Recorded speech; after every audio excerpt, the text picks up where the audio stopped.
Hello everyone, I'm Dr. Vijal Rahulan, Senior Transplant Pulmonologist. This is a very fascinating field, and one of the reasons why I chose this is that because in India there are a huge burden of end-stage lung disease patients. There are at least 3 in a million who really need a transplant.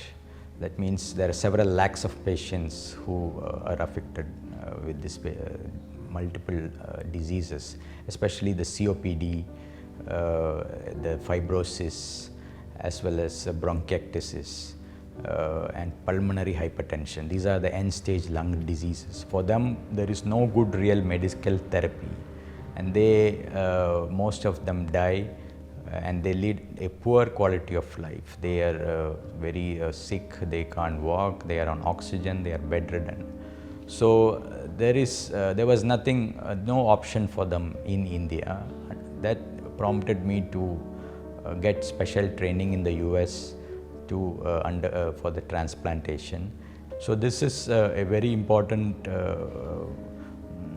endeavor that we are doing to the public of India, because a few affordable patients can go to the West and get it done, but there also the waiting list is very high. They don't give organs very easily to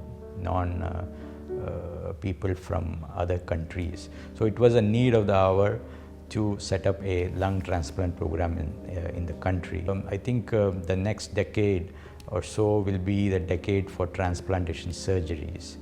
Till the time there is an artificial organ developed or something, this is the only option for end-stage lung disease. When all medical therapy fails, then there is a need to change the organ to improve the survival and quality of life of these patients. So that's where the transplantation really makes a difference. There is no need for oxygen. They are free to do whatever they want. We had patients who have gone paragliding after transplant of heart and lung. So that is how we measure our success rate, to enable patients to get back to how they want to live, the way they want.